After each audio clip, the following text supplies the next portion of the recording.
Part 1. The Beginning. Chapter 1. Like the brief, doomed flare of exploding suns that registers dimly on blind men's eyes, the beginning of the horror passed almost unnoticed. In the shriek of what followed, in fact, was forgotten and perhaps not connected to the horror at all. It was difficult to judge. The house was a rental, brooding, tight. A brick colonial gripped by ivy in the Georgetown section of Washington, D.C. Across the street was a fringe of campus belonging to Georgetown University. To the rear, a sheer embankment plummeting steep to busy M Street and, just beyond it, the River Potomac. Early on the morning of April 1st, the house was quiet. Chris McNeil was propped in bed, going over her lines for the next day's filming. Reagan, her daughter, was sleeping down the hall, and asleep downstairs in a room off the pantry were the middle-aged housekeepers, Willie and Carl. At approximately 12:25 a.m., Chris looked up from her script with a frown of puzzlement. She heard rapping sounds. They were odd, muffled, profound, rhythmically clustered. Alien code, tapped out by a dead man. Funny. For a moment she listened, then dismissed it. But as the rappings persisted, she could not concentrate. She slapped down the script on the bed. Jesus, that bugs me. She got up to investigate. She went out to the hallway and looked around. The rappings seemed to be coming from Reagan's bedroom. What is she doing? She padded down the hall, and the rappings grew suddenly louder, much faster, and as she pushed on the door and stepped into the room, they abruptly ceased. What the freak's going on? A pretty 11-year-old was asleep, cuddled tight to a large stuffed, round-eyed panda, Pookie. Faded from years of smothering, years of smacking, warm, wet kisses. Chris moved softly to her bedside, leaned over, and whispered, "Rags, you awake?" Regular breathing. Heavy. Deep. Chris shifted her glance around the room. Dim light from the hall fell pale and splintery on Reagan's paintings and sculptures, on more stuffed animals. "Okay, Rags, your old mother's ass is dragging. Come on, say it. Say April Fool." And yet Chris knew well that such games weren't like her. The child had a shy and diffident nature. Then who was the trickster? A somnolent mind imposing order on the rattlings of heating or plumbing pipes? Once in the mountains of Bhutan, she had stared for hours at a Buddhist monk who was squatting on the ground in meditation. Finally, she thought she had seen him levitate, though in recounting the story to someone, she invariably added, "maybe." And maybe now her mind, she thought, that untiring raconteur of illusion, had embellished the rappings. Bullshit! I heard it. Abruptly, she flicked a quick glance to the ceiling. There, faint scratchings. Rats in the attic, for Pete's sake. Rats! She sighed. That's it. Big tails, thump thump. She felt oddly relieved, and then noticed the cold. The room. It was icy. Chris padded to the window and checked it. Closed. Then she felt the radiator. Hot. Oh, really? Puzzled, she moved to the bedside and touched her hands to Reagan's cheek. It was smooth as thought and lightly perspiring. I must be sick. Chris looked at her daughter, at the turned-up nose and freckled face, and on a quick, warm impulse, leaned over the bed and kissed her cheek. I sure do love you, she whispered. After that, she returned to her room and her bed and her script. For a while, Chris studied. The film was a musical comedy remake of Mr. Smith Goes to Washington. A subplot had been added that dealt with campus insurrections. Chris was starring. She played a psychology teacher who sided with the rebels, and she hated it. This scene is the pits, she thought. It's dumb. Her mind, though untutored, never took slogans for the truth, and like a curious blue jay, she would peck relentlessly through verbiage to find the glistening hidden fact. And so the rebel cause didn't make any sense to her. But how come? She now wondered. Generation gap? That's a crock, I'm 32. It's just stupid, that's all. It's a... Cool. Only one more week. They completed the interiors in Hollywood, and all that remained to be filmed were a few exterior scenes on the campus of Georgetown University, starting tomorrow. Heavy lids. She was getting drowsy. She turned to a page that was curiously ragged. Her British director, Burke Dennings. When especially tense, he would tear, with quivering, fluttering hands, a narrow strip from the edge of the handiest page of the script, and then slowly chew it, inch by inch, until it was all in a wet ball in his mouth. Crazy Burke, Chris thought. She covered a yawn, then fondly glanced at the side of her script. The pages looked gnawed. She remembered the rats. The little bastards sure got rhythm, she thought. She made a mental note to have Carl set traps for them in the morning. Fingers relaxing. Script slipping loose. She let it drop. Dumb, she thought. It's dumb. A fumbling hand groped down to the light switch. There. She sighed, and for a time she was motionless, almost asleep. Then she kicked off her covers with a lazy leg. Too hot. Too freaking hot. She thought again about the puzzling coldness of Reagan's room, and into her mind flashed a recollection of working in a film with Edward G. Robinson, the legendary gangster movie star of the 1940s, and wondering why, in every scene they did together, she was always close to shivering from the cold until she realized that the wily old veteran had been managing to stand in her key light. A faint smile of bemusement now, and as a mist of dew clung gently to the window panes. Chris slept.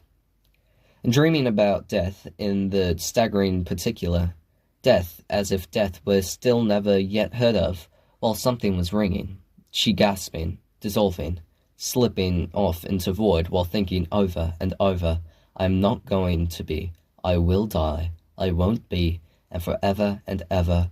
Oh, Papa, don't let them do it. Don't let me be nothing forever, and melting, unraveling, ringing, the ringing. The phone! She leaped up with her heart pounding, hand to the phone and no weight in her stomach. A call with no weight and her telephone ringing. She answered it. The assistant director. In makeup at 6, honey. Right. How you feeling? Like I just went to bed. The AD chuckled. I'll see ya. Yeah, right. Chris hung up the phone and for moments sat motionless, thinking of the dream. A dream? More like thought in the half-life of waking. That terrible clarity. Gleam of the skull. Non-being. Irreversible. She could not imagine it. God, it can't be. Dejected, she bowed her head. But it is. She padded to the bathroom, put on a robe, then quickly padded down the old pine steps to the kitchen, down to life in sputtering bacon. Ah, good morning, Mrs. McNeil. Grey, drooping Willie, squeezing oranges, blue sacks beneath her eyes. A trace of accent. Swiss. Like Carl's. She wiped her hands on a paper towel and started moving toward the stove. I'll get it, Willie. Chris, ever sensitive, had seen the housekeeper's weary look, and as Willie now grunted and turned back to the sink, the actress poured coffee, then sat down in the breakfast nook, where, looking down at her plate, she smiled fondly at a blush-red nose against its whiteness. Reagan, that angel. Many a morning, when Chris was working, Reagan would quietly slip out of bed, come down to the kitchen to place a flower on her mother's empty plate, and then grope her way crusty-eyed back to her sleep. On this particular morning, Chris ruefully shook her head as she recalled that she had contemplated naming her Goneril. Sure, right on. Get ready for the worst. Chris faintly smiled at the memory. She sipped at her coffee, and as her gaze caught the rose again, her expression turned briefly sad, her green eyes grieving in a waif-like face. She'd recalled another flower. A son. Jamie. He had died long ago at the age of 3, when Chris was very young and an unknown chorus girl on Broadway. She had sworn she would not give herself ever again as she had to Jamie, as she had to his father, Howard McNeil. And as her dream of death misted upward in the vapours from her hot black coffee, she lifted her glance from the rose and her thoughts as Willie brought juice and set it down before her. Chris remembered the rats. Where's Carl? Here I am, madam. He come cutting in lithely through a door off the pantry. Commanding and yet deferential, he had a fragment of Kleenex pressed to his chin where he nicked himself shaving. Yes? Thickly muscled and tall, he breathed by the table with glittering eyes, a hawk nose, and bald head. Hey, Carl, we've got rats in the attic. Better get us some traps. There are rats? I just said that. But the attic is clean. Oh, okay, we've got tidy rats. No rats. Carl, I heard them last night. Maybe plumbing, Carl probed. Maybe boards. Maybe rats. Will you buy the damn traps and quit arguing? Bustling away, Carl said, Yes, I go now. No, not now, Carl. The stores are all closed. They are closed, chided Willie, calling out to him. But he was gone. Chris and Willie traded glances, and then, shaking her head, Willie returned to her tending of the bacon. Chris sipped at her coffee. Strange man, she thought. Like Willie, hard-working, very loyal, very discreet. And yet something about him made her vaguely uneasy. What was it? That subtle air of arrogance? No, something else. But she couldn't pin it down. The housekeepers had been with her for almost 6 years, and yet Carl was a mask. A talking, breathing, untranslated hieroglyph running her errands on stilted legs. Behind the mask, though, something moved. She could hear his mechanism ticking like a conscience. The front door creaked open, then shut. They are closed, muttered Willie. Chris nibbled at bacon, then returned to her room, where she dressed in her costume sweater and skirt.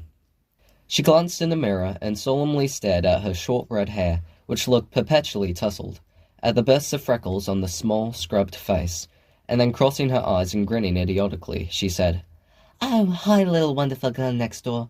Can I speak to your husband, your lover, your pimp? Oh, your pimp's in the poorhouse? Tough. She stuck out her tongue at herself, and sagged. Oh, Christ, what a life. She picked up her wig box, slouched downstairs, and walked out to the becant, tree-lined street. For a moment, she paused outside the house, breathing in the fresh promise of morning air, the muted everyday sounds of waking life. She turned a wistful look to her right, where, beside the house, a precipitous plunge of old stone steps fell away to M Street far below, while a little beyond were the antique brick rococo turrets and Mediterranean tiled roof of the upper entry to the old car barn. Fun neighborhood, she thought. Damn it, why don't I say? Buy the house, start to live. A deep, booming bell began to toll, the tower clock on the Georgetown University campus. The melancholy resonance shivered on the surface of the mud-brown river and seeped into the actress's tired heart. She walked toward her work, to a ghastly charade in the straw-stuffed, antic imitation of dust. As she entered the main front gates of the campus, her depression diminished, then lessened even more as she looked at the row of trailer dressing rooms aligned along the driveway close to the southern perimeter wall, and by 8 a.m. and the day's first shot, she was almost herself. She started an argument over the script. Hey, Burke, take a look at this damn thing, will ya? Oh, you do have a script, I see. How nice. Director Buck Dennings, taut and elfin, with a twitching left eye that gleamed with mischief, surgically shaved a narrow strip from a page of her script with quivering fingers cackling. I believe I'll have a bit of a munch. They were standing on the esplanade that fronted the university's main administration building, and were knotted in the center of extras, actors, and the film's main crew, while here and there a few spectators dawdled along, mostly Jesuit faculty. The cameraman, bored, picked up Daily Variety as Dennings put the paper in his mouth and giggled, his breath reeking faintly of the morning's first gin. Oh yes, I'm terribly glad you've been given a script. A sly, frail man in his 50s, he spoke with a charmingly broad British accent so clipped and precise that it lofted even the crudest obscenities to elegance, and when he drank, he seemed always on the verge of a guffaw, seemed constantly struggling to retain his composure. Now then, tell me, my baby, what is it? What's wrong? The scene in question called for the dean of the mythical college in the script to address a gathering of students in an effort to squelch a threatened sit-in. Chris would then run up the steps to the esplanade, tear the bullhorn away from the dean, and then point to the main administration building and shout, "Let's tear it down!" "Well, it doesn't make any sense," Chris told him. "Well, it's perfectly plain," Dennings lied. "Oh, is it? Well, then explain to me, Berkey Workey. Why in freak should they tear down the building? What for? What's your concept?" "Are you sending me up?" "No, I'm asking what for." "Because it's there, love." "In the script?" "No, on the grounds." "Oh, come on, Buck, it just isn't her. It's not her character at all. She wouldn't do that." "She would." "No, she wouldn't." "Shall we summon the writer? I believe he's in Paris." "Hiding?" "Fucking." He clipped the word off with impeccable diction, his fox eyes glinting in a face like dough as the word rose crisp to Gothic spires. Chris fell to his shoulders, weak and laughing. "Oh, Burke, you're impossible, damn it." "Yes." He said it like Caesar modestly confirming reports of his triple rejection of the crown. "Now then, shall we get on with it?" Chris didn't hear him. Checking to see if he'd heard the obscenity, she darted a furtive, embarrassed glance to a Jesuit in his 40s, standing amid the cordon of spectators. He had a dark, rugged face, like a boxer's, chipped. Something sad about the eyes, something grieving, and yet warm and reassuring as they fastened on hers, and as, smiling, he nodded his head. He'd heard it. He glanced at his watch and moved away. "I say, shall we get on with it?" Chris turned disconnected. "Yeah, sure, Buck. Let's do it." "Thank heaven." "No, wait! Oh, good Christ!" She complained about the tag of the scene. She felt that the high point was reached with her line as opposed to her running through the door of the building immediately afterward. "It adds nothing," said Chris. "It's dumb." "Yes, it is, love. It is," agreed Burke sincerely. "However, the cutter insists that we do it," he continued. "So there we are, you see." "No, I don't." "No, of course you don't, darling, because you're absolutely right. It is stupid. You see, since the scene right after it," Dennings giggled. "Well, since it begins with Jed coming into the scene through a door, the cutter feels certain of a nomination if the scene before it ends with you moving off through a door." "Are you kidding?"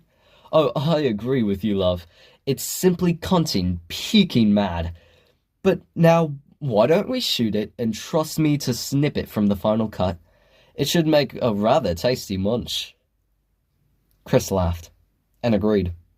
Burke glanced toward the cutter, who was known to be a temperamental egotist given to time-wasting argumentation. He was busy with the cameraman. The director breathed a sigh of relief. Waiting on the lawn at the base of the steps while the lights were warming, Chris looked toward Dennings as he flung an obscenity at a hapless grip and then visibly glowed with satisfaction. He seemed to revel in his eccentricity. Yet at a certain point in his drinking, Chris knew, he could suddenly explode into temper, and if it happened at 3 or 4 in the morning, he was likely to telephone people in power and viciously abuse them over trifling provocations. Chris remembered a studio chief, whose offence had consisted in remarking mildly at a screening that the cuffs of Dennings' shirt looked slightly frayed, prompting Dennings to awaken him at approximately 3 a.m. to describe him as a cunting bore, whose father, the founder of the studio, was more than likely psychotic, and had fondled Judy Garland repeatedly during the filming of The Wizard of Oz, then on the day would pretend to amnesia and subtly radiate with pleasure when those he had offended described in detail what he had done. Although, if it suited him, he would remember. Chris smiled and shook her head as she remembered him destroying his studio suite of offices in a gin-stoked, mindless rage, and how later, when confronted by the studio's head of production with an itemized bill and Polaroid photos of the wreckage, he'd archly dismissed them as obvious fakes, since the damage was far, far worse than that. Chris did not believe he was an alcoholic or even a hopeless problem drinker, but rather that he drank and behaved outrageously because it was expected of him. He was living up to his legend. "Ah, well," she thought, "I guess it's a kind of immortality." She turned, looking over her shoulder for the Jesuit who had smiled when Burke had uttered the obscenity. He was walking in the distance, head lowered despondently, a lone black cloud in its search of the rain. She had never liked priests. So assured, so secure. And yet this one... All ready, Chris? Ready. All right, absolute quiet, the assistant director called out. Roll the film, ordered Burke. Rolling. Speed. Now. Action! Chris ran up the steps while extras cheered and Dennings watched her, wondering what was on her mind. She'd given up the arguments far too quickly. He turned a significant look to the dialogue coach, who immediately padded up to him dutifully and proffered his open script to him, like an aging altar boy handing the missal to his priest at solemn mass. They had worked with only intermittent sun, and, by 4, the sky was dark and thick with roiling clouds. Buck, we're losing the light, the AD observed worriedly. Yes, they're going out all across the fucking world.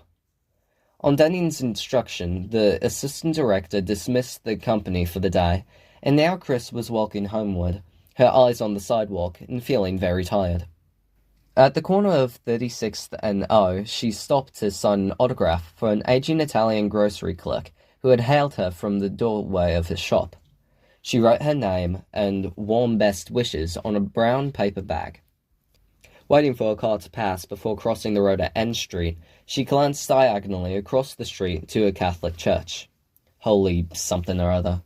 Staffed by Jesuits. John F. Kennedy had married Jackie there, she had heard, and had worshipped there.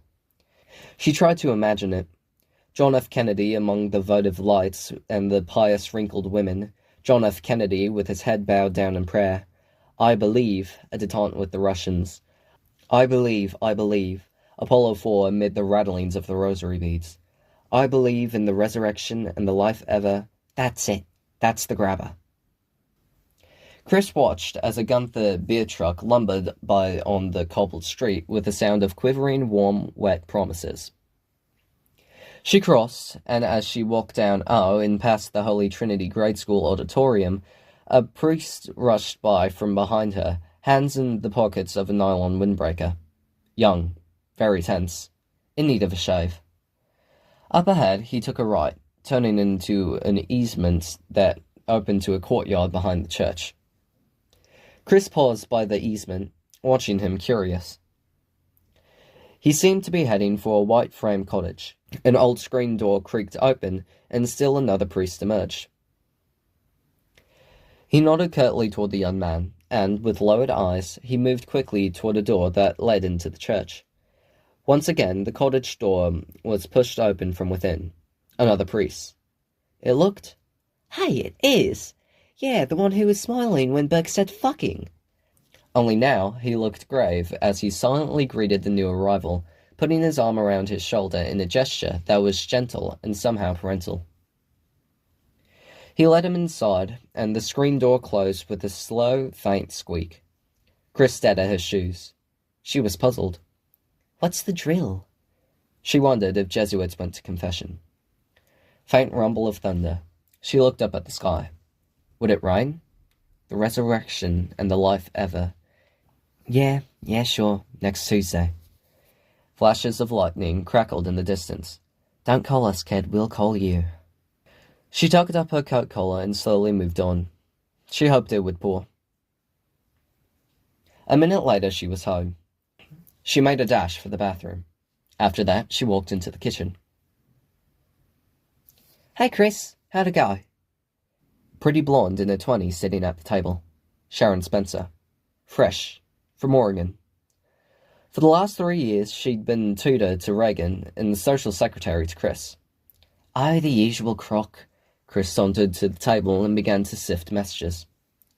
Anything exciting? Do you want to have dinner next week at the White House? I don't know, Marty. What do you feel like doing? Eating candy and getting sick? Where's Rags? Downstairs in the playroom. What doing? Sculpting. She's making a bird, I think. It's for you. Yeah, I need one, Chris murmured. She moved to the stove and poured a cup of hot coffee. Were you kidding me about that dinner? She asked. No, of course not, answered Sharon. It's Thursday. Big dinner party? No, I gather it's just 5 or 6 people. Hey, neato. She was pleased, but not really surprised. They courted her company, cab drivers, poets, professors, kings. What was it they liked about her? Life? Chris sat at the table. How'd the lesson go? Sharon lit a cigarette, frowning. Had a bad time with math again. Really? That's strange. Yeah, I know. It's a favourite subject. Oh, well, this new math. Christ, I couldn't make change for the bus if... Hi, Mom. Her slim arms outstretched, Chris's young daughter had come bounding through the door toward her mother. Red pigtails, a soft, shining face full of freckles. Hi, you stinkpot. Beaming, Chris caught her in a bear hug and kissed her pink cheek with smacking ardor. She could not repress the full flood of her love. Then she held Reagan out and probed her face with eager eyes. So what'd you do today? Anything exciting? Oh, stuff. So what kind of stuff? Good stuff, huh? Oh, let me see. She had her knees against her mother's, swaying gently back and forth. Well, of course I studied. Uh-huh. And I painted. What'd you paint? Oh, well, flowers, you know. Daisies, only pink. Then... Oh, yeah, this horse. She grew suddenly excited, eyes widening. This man had a horse, you know, down by the river. We were walking, see, Mum, and then along came this horse. He was beautiful. Oh, Mum, you should have seen him, and the man let me sit on him. Really, I mean, practically a minute. Chris twinkled at Sharon with secret amusement. Himself? She asked, lifting an eyebrow. On moving to Washington for the shooting of the film, the blonde secretary, who was now virtually one of the family, had lived in the house, occupying an extra bedroom upstairs, until she'd met the horseman at a nearby stable, at which point Chris decided that Sharon needed a place to be alone, and moved her to a suite in an expensive hotel and insisted on paying the bill. Yes, himself, Sharon answered with a smile. It was a grey horse, added Reagan. Mother, can't we get a horse? I mean, could we? We'll see, baby. When can I have one? We'll see. Where's the bird you made? At first, Reagan looked blank. Then she turned round to Sharon and grinned with a mouthful of braces in shy rebuke. You told, she said before turning to her mother and snickering. It was supposed to be a surprise. You mean, with the long funny nose, like you wanted? Oh, Rags, you're so sweet. Can I see it? No, I still have to paint it. When's dinner, Mum? Hungry? I'm starving. Gee, it's not even 5. When was lunch? Chris asked Sharon. Oh, 12-ish, Sharon answered. When are Willie and Carl coming back? Chris had given them the afternoon off. I think 7, said Sharon. Mom, can't we go to Hot Shop? Reagan pleaded. Could we?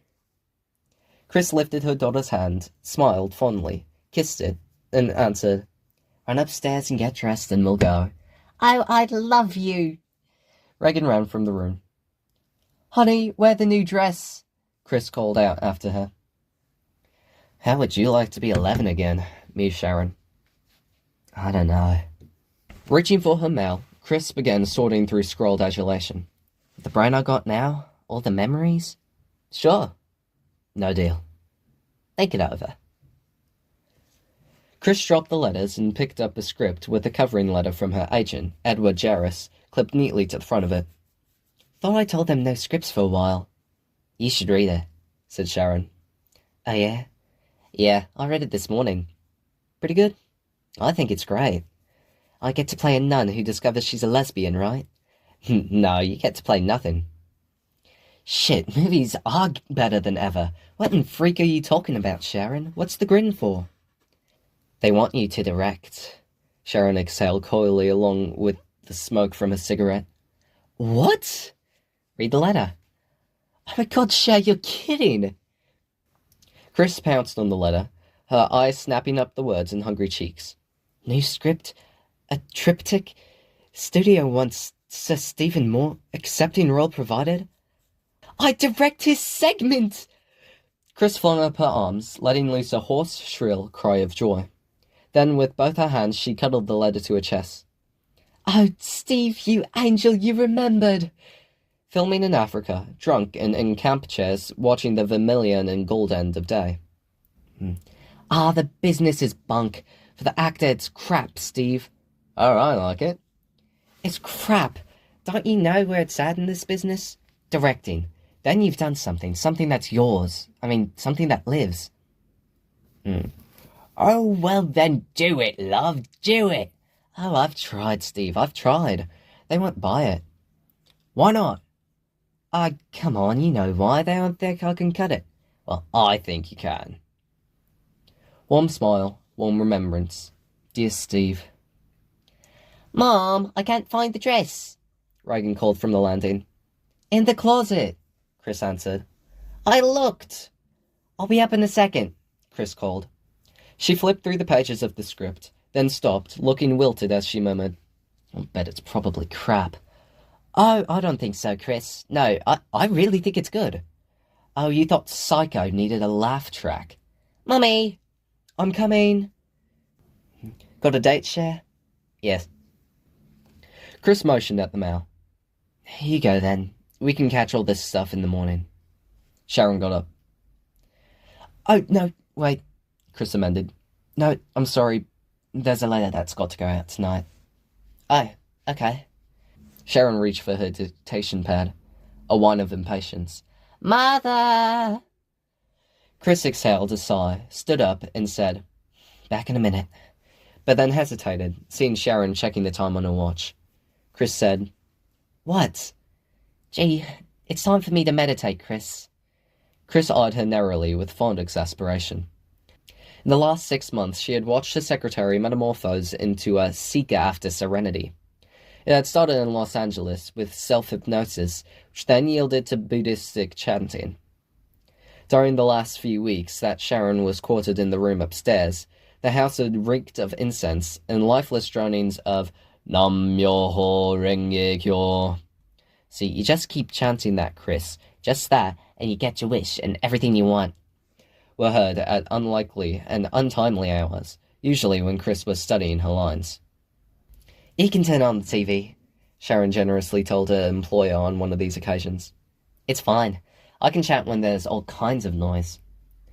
Now was transcendental meditation. You really think that kind of stuff is going to do you any good, Cher? It gives me peace of mind, responded Sharon. Right, Chris commented tonelessly, then turned and stood away with a murmured, Nam Myoho Renge Kyo. Keep it up about 15 or 20 minutes, Sharon called to her. Maybe for you it would work. Chris halted and considered a measured response, then gave it up. She went upstairs to Reagan's bedroom, moving immediately to the closet. Reagan was standing in the middle of the room, staring up at the ceiling. So what's doing? Chris asked Reagan as she hunted in the closet for the dress. It was a pale blue cotton. She bought it the week before and remembered hanging it in this closet. Funny noises, said Reagan. Yeah, I know. We've got friends. Reagan looked at her. Huh? Squirrels, honey. Squirrels in the attic. Her daughter was squeamish and terrified of rats. Even mice upset her. The hunt for the dress proved fruitless. See, Mom, it's not there. Yes, I see. Maybe Willie picked it up with the cleaning. It's gone. Yeah, well, put on the navy. It's pretty.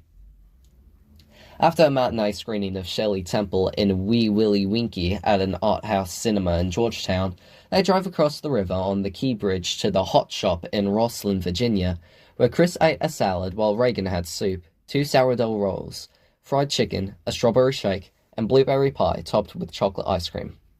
Where does she put it? Chris wondered. In her wrists?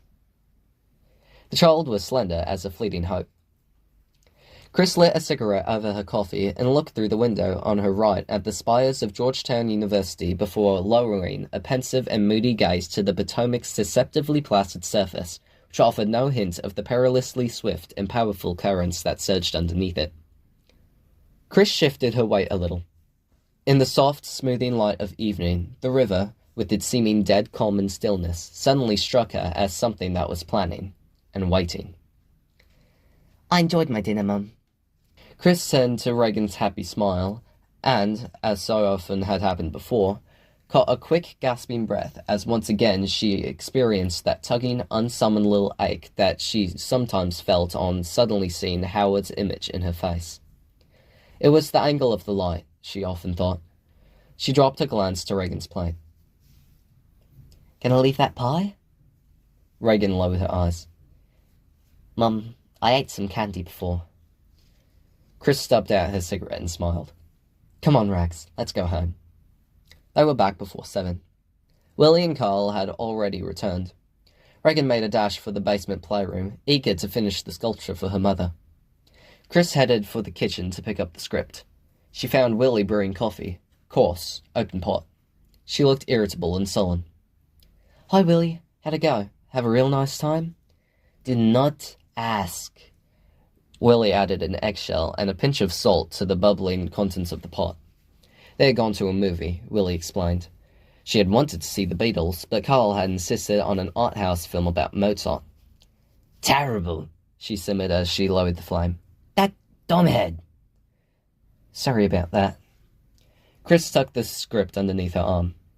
Oh, Willie, have you seen that dress I got for Rags last week? The blue cotton? Yes, I see it in her closet this morning. Where'd you put it? It was there. You didn't maybe pick it up by mistake with the cleaning? It is there. With the cleaning? In the closet. No, it isn't. I looked. About to speak, Willie tightened her lips and scowled. Carl had walked in. Good evening, madam. He went to the sink for a glass of water. Did you set those traps? Asked Chris. No rats. Did you set them? I set them, of course, but the attic is clean.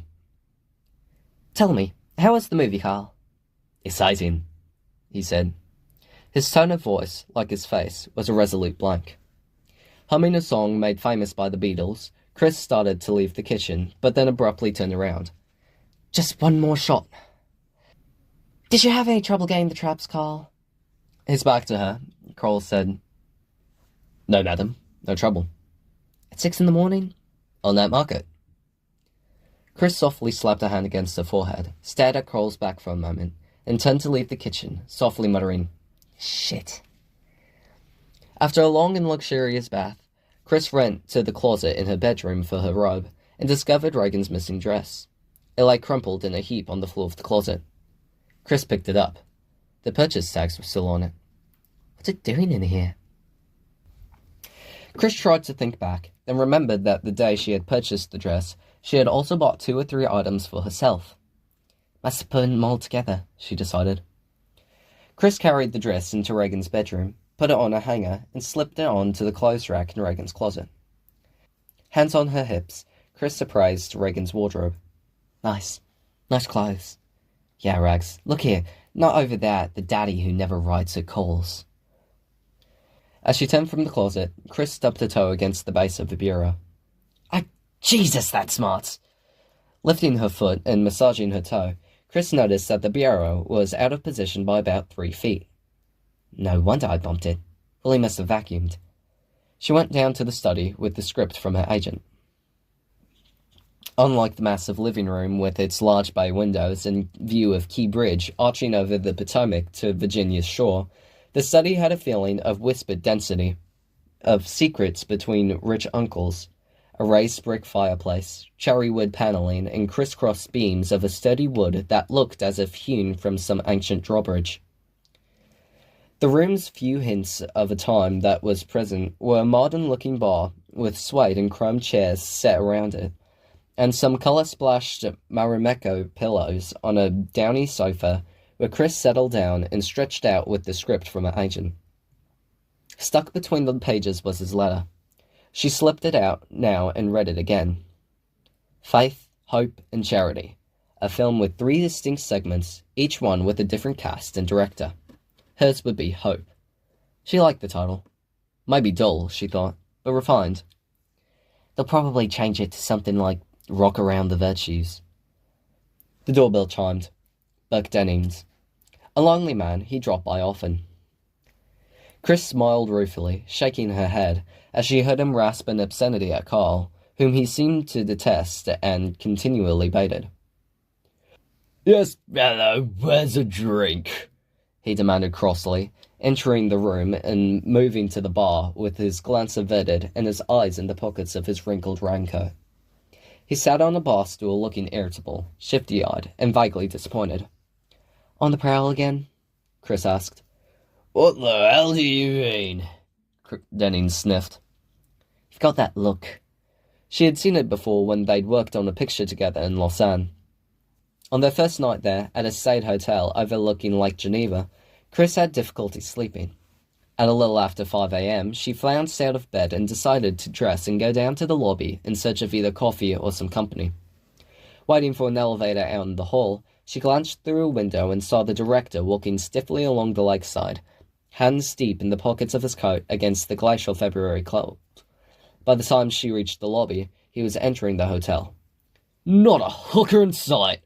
he snapped bitterly as he hurriedly walked past Chris without even a glance, then entered an elevator that whooshed him up to his floor, into his room, and to bed.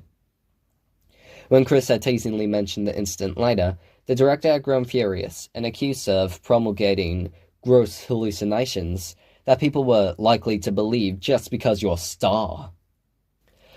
He had also referred to her as simply raving mad, but then pointed out soothingly, in an effort to assuage her feelings, that perhaps she had seen someone after all, and had simply mistaken him for Dennings. "Not out of the question," he offhandedly conceded. "My great-great-grandmother happens to have been Swiss." Chris moved behind the bar and reminded him of the incident. "Yeah, that look, Burke. How many gin and tonics have you had already?" "Oh, now don't be so silly," snapped Dennings. "It so happens that I've spent the entire evening at a bloody faculty tea." Chris folded her arms and leaned them on the bar. "You were where?" she said skeptically. "Oh yes, go ahead, smirk." "You got smashed at a tea with some Jesuits." "No, the Jesuits were sober." "They don't drink?" "Are you out of your mind? They swilled. Never seen such capacities in all my life." "Hey, come on, hold it down, Burke. Reagan can hear you." "Yes, Reagan," said Dennings, lowering his voice to a whisper. "Of course. Now where in Christ is my drink?" Slowly shaking her head in disapproval, Chris straightened up and reached for a bottle and a glass. "Want to tell me what on earth you were doing at a faculty tea?" "Bloody public relations, something you should be doing. I mean, my God, the way we've mucked up the grounds," the director uttered piously. "Oh yes, go ahead, laugh, yes, that's all that you're good for, that and showing a bit of bum." "I'm just standing here, innocently smiling." "Well, now, someone had to make a good show." Chris reached out a hand and lightly ran a finger along a scar above Denning's left eyelash, the result of a punishing blow by Chuck Darren, the muscular action-adventure star of Dennings's previous film, delivered by the actor on the last day of filming. "It's turning white," Chris said caringly. Denning's eyebrows lowered into grimness. "I'll see he never works again at any of the majors," before he put out the word. "Oh, come on, Burke, just for that?" "The man's a lunatic, darling. He's damn well bloody mad and he's dangerous. My God, he's like an old dog who's always peacefully napping in the sun, and then one day out of nowhere, he jumps up and viciously bites somebody's leg."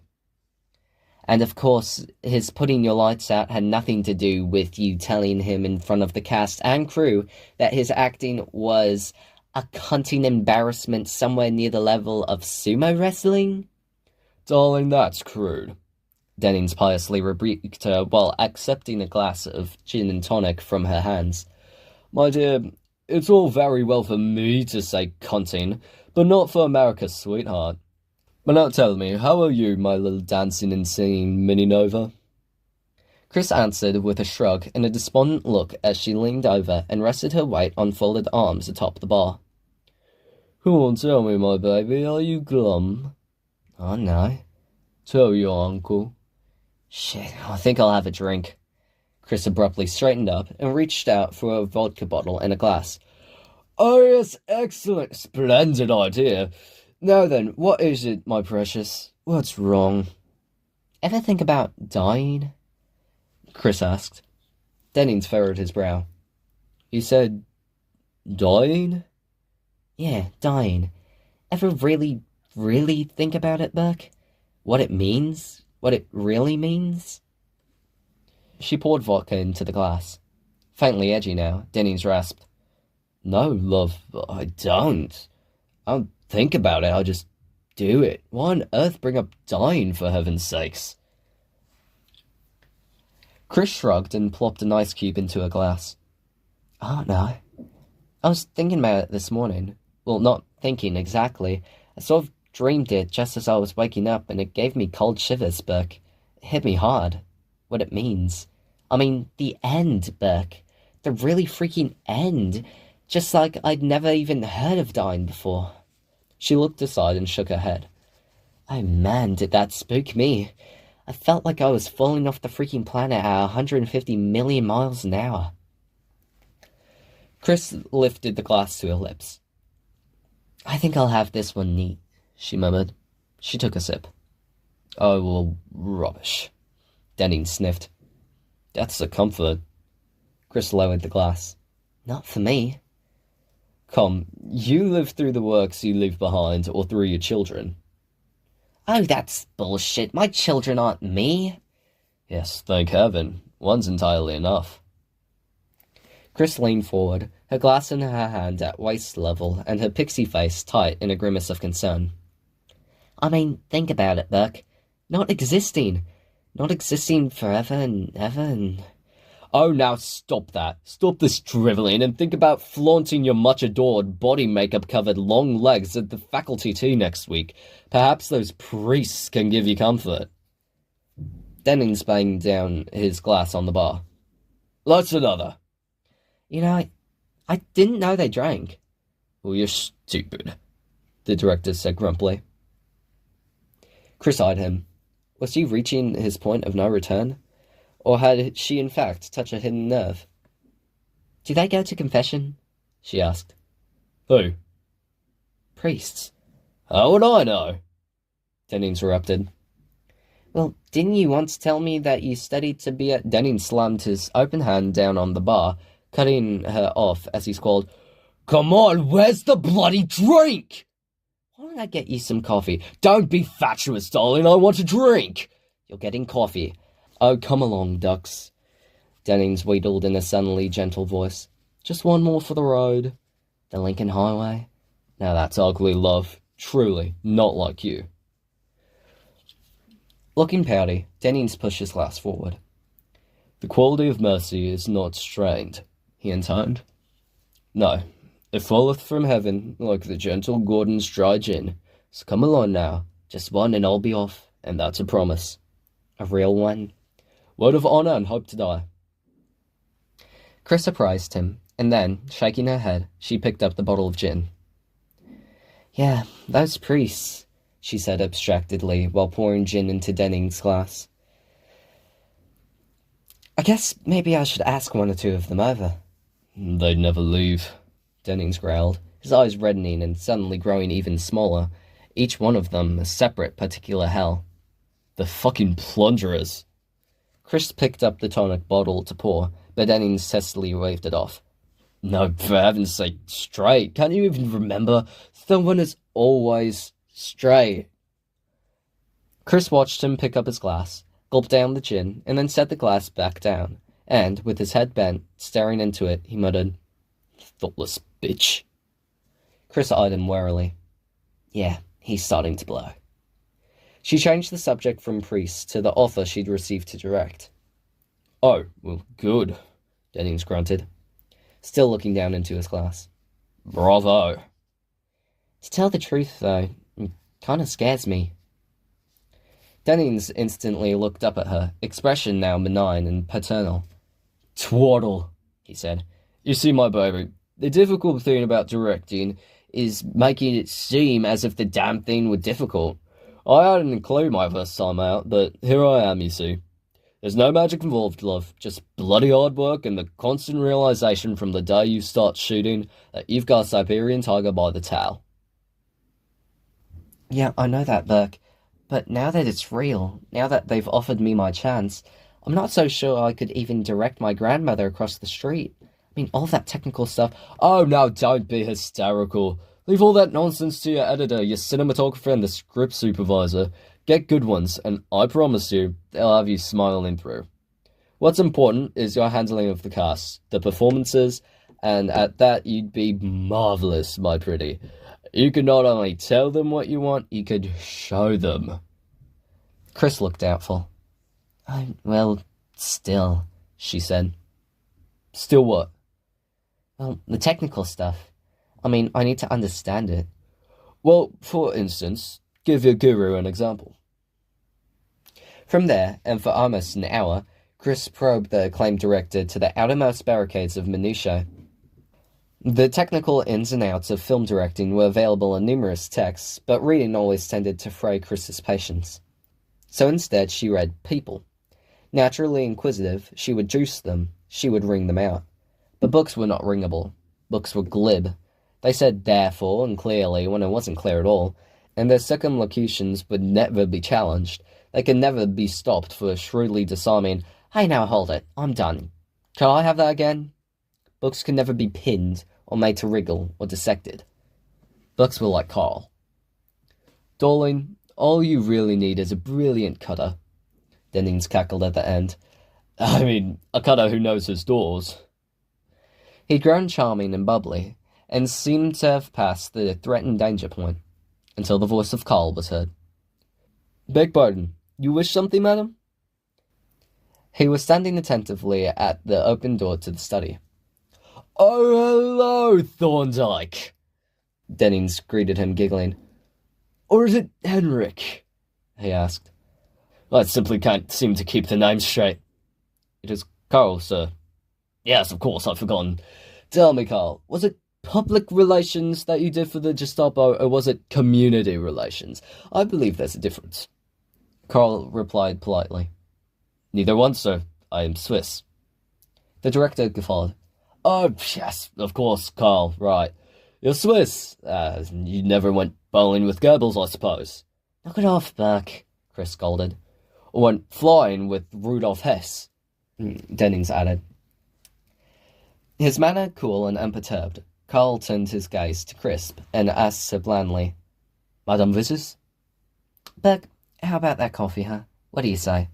Oh, well, fuck it, the director declared belligerently, abruptly getting up from the bar and striding out of the room with his head bent forward and his hands clenched into fists. Moments later, the front door was heard forcefully slamming shut. Expressionless, Chris turned to Carl and said tonelessly, Unplug all phones. Yes, madam. Something else? Oh, well, maybe some decaf. I bring it.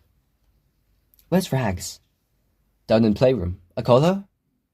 Yeah, it's bedtime. Oh, no. Wait a second, Carl. No, never mind. I'm going down there myself. She remembered the bird and was heading for the stairs to the basement. I'll have the decaf when I come back up. Yes, madam, as you wish. And for the 88th time, I apologize for Mr. Dennings. I pay no attention.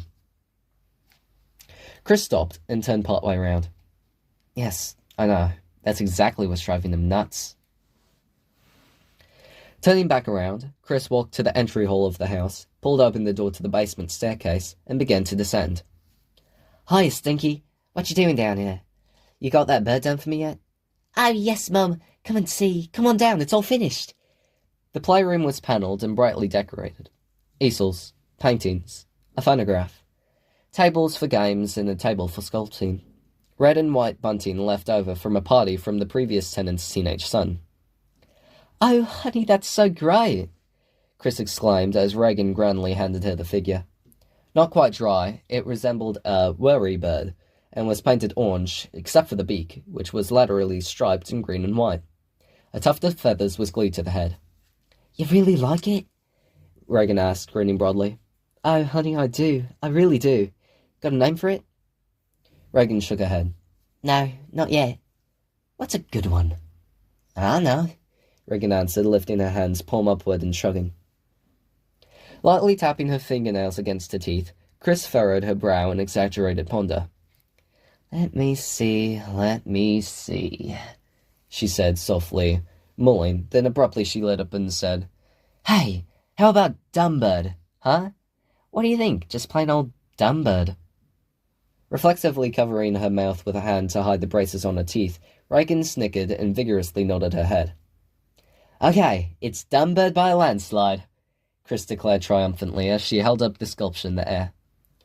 When she lowered it again, she said, I'm going to leave it here to dry for a while, and then I'll put him in my room.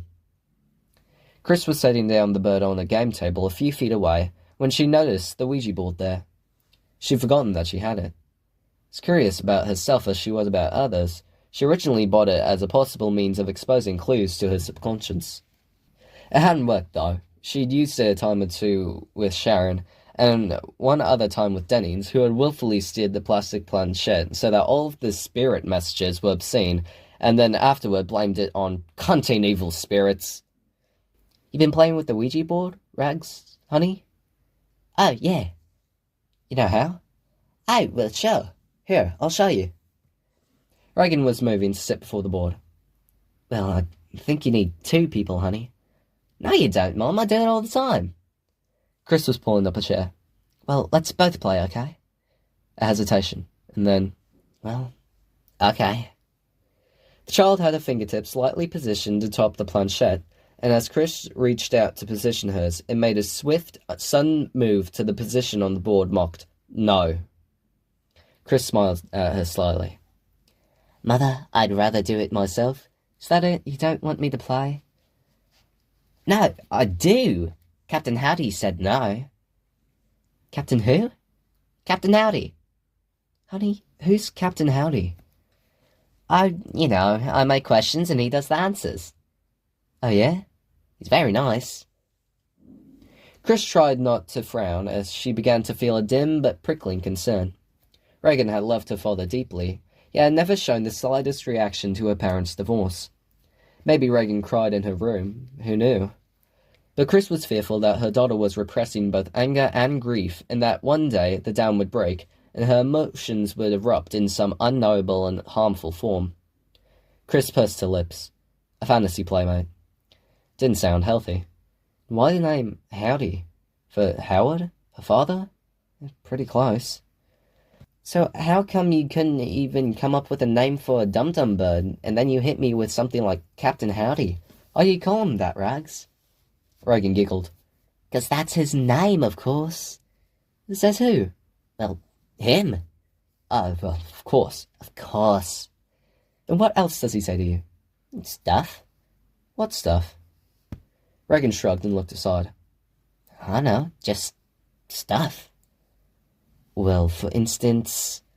Regan turned back and said, Okay, then, I'll show you. I'll ask him some questions. Good idea. Setting the fingertips of both her hands on the heart-shaped beige plastic planchette, Regan closed her eyes tightly in concentration. Captain Howdy, don't you think my mom is pretty? She asked. 5 seconds passed. Then 10. Captain Howdy? No movement. Chris was surprised. She expected her daughter to slide the planchette to the section marked yes. Oh, what now? She fretted. Some unconscious hostility? She blames me for losing her father. I mean, what? Regan opened her eyes, looking stern. Captain Howdy, that's not very polite, she chided. Honey, maybe he's sleeping, said Chris. Do you think? I think you should be sleeping. Come on. Chris stood up. Yeah, come on, hun. Uppy. Say goodnight to Captain Howdy. No, I won't. He's a poop, muttered Regan sulkily. She got up and followed Chris up the stairs. Chris tucked into bed and then sat on the bedside. Honey, Sunday's no work. You want to do something? Sure, Mum. Like what? When they first come to Washington, Chris had made an effort to find playmates for Regan. She'd uncovered only one, a 12-year-old girl named Judy. But Judy's family was away for Easter, and Chris was concerned now that Regan might be lonely for companions her age. Chris shrugged. Oh, well, I don't know, she said. Something. You want we should drive around town and see the monuments and stuff? Hey, the cherry blossoms, Rags. That's right, they're out early this year. You want to see them? Oh, yeah, Mum. Well, okay. And then tomorrow night's a movie? Oh, I love you. Reagan gave her mother a hug, and Chris hugged her back with an extra fervor, whispering, Oh, honey, I love you so. You can bring Mr. Dennings if you like. Chris pulled back from the hug and looked at Reagan quizzically. Mr. Dennings? Sure, Mum. It's okay. Oh, no, it isn't, Chris said, chuckling.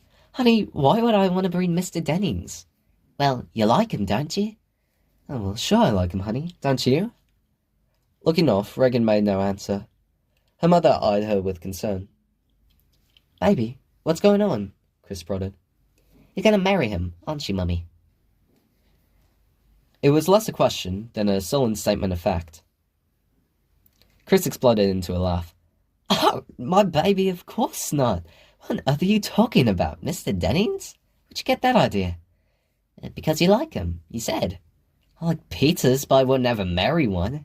Reagan, he's a friend, just a crazy old friend. You don't like him like Daddy?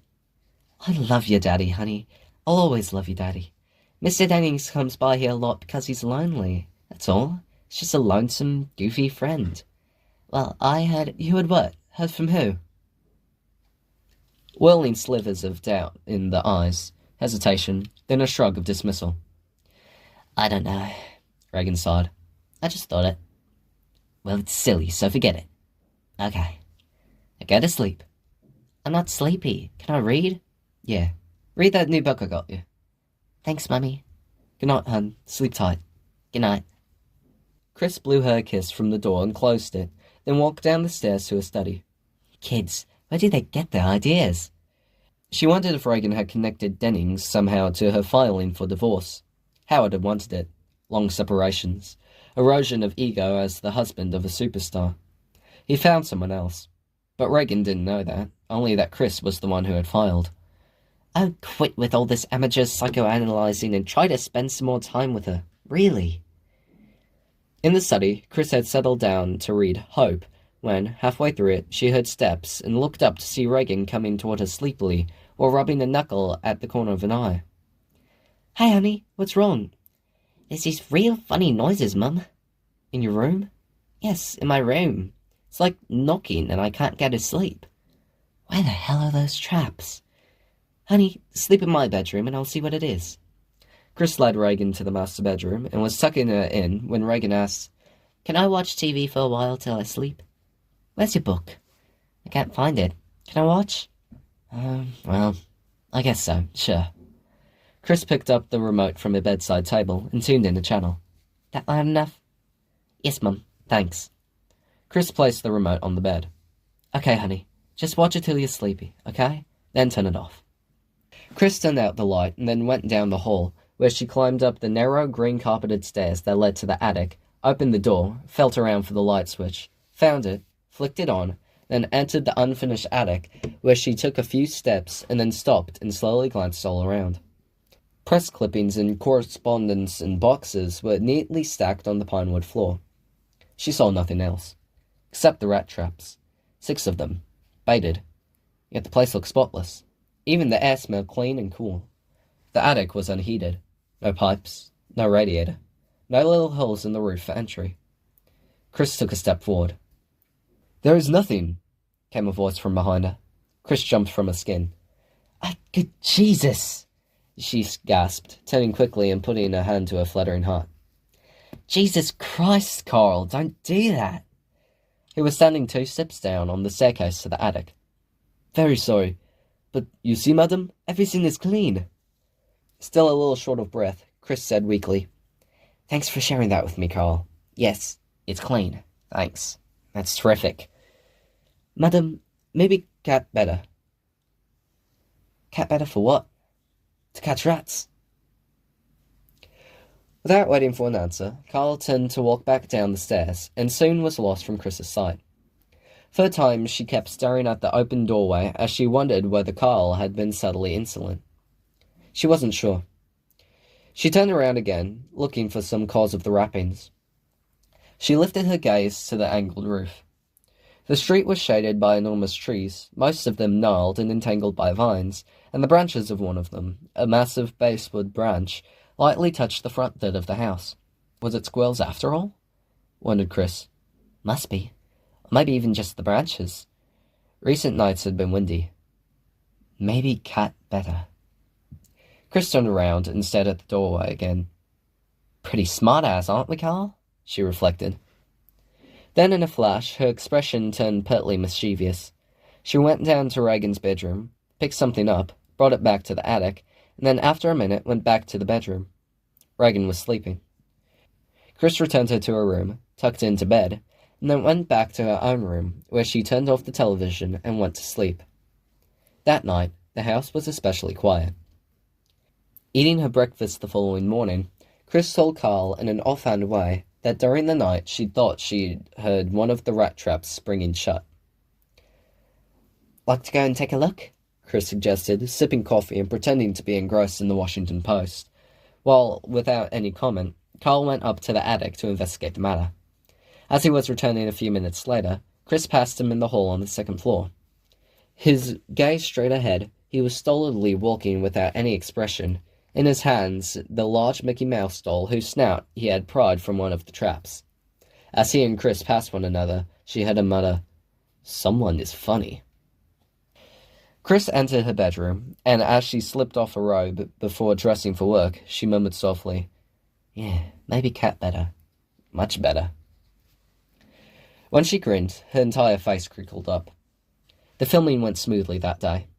Later in the morning, Sharon came by the set, and during breaks between scenes, in a portable dressing room, she and Chris handled items of business. A letter to her agent, she would think about the script. Okay, to the White House.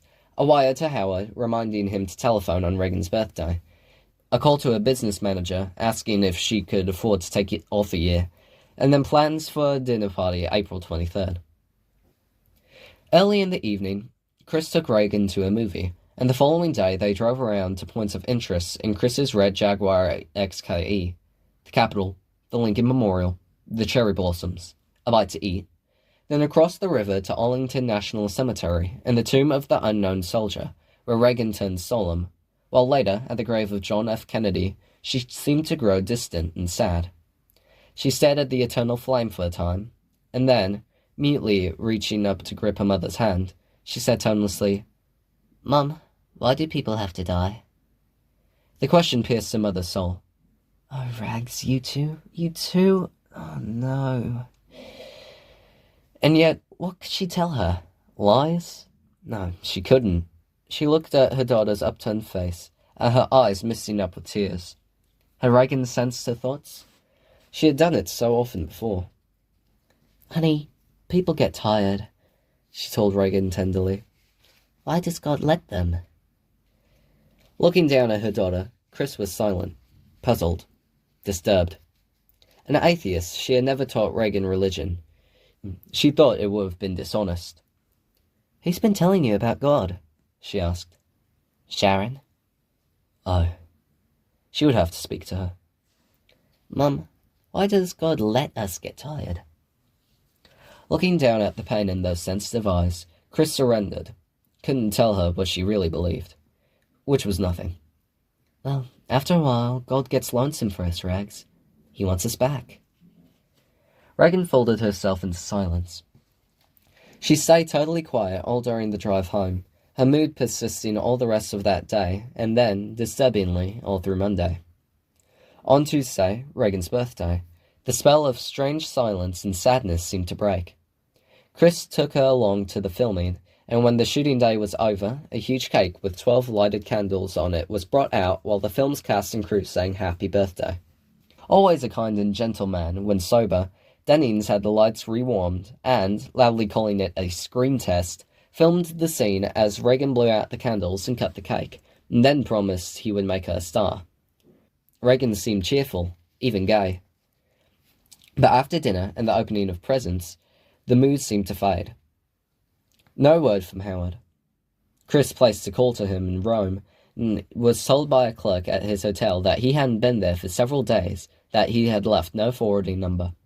He was somewhere on a yacht. Chris made excuses. Reagan nodded, subdued, and shook her head to her mother's suggestion that they go to the hot shop for a shake. Without a word, she went down to the basement playroom, where she remained until time for bed. The following morning, when Chris opened her eyes, she found Reagan in bed with her, half awake. Well, what in the... Reagan, what are you doing here? Chris said, chuckling. Mum, my bed was shaking. Oh, you nuts. Chris kissed her and pulled up her covers. Go to sleep, it's still early. What looked like morning was the beginning of an endless night.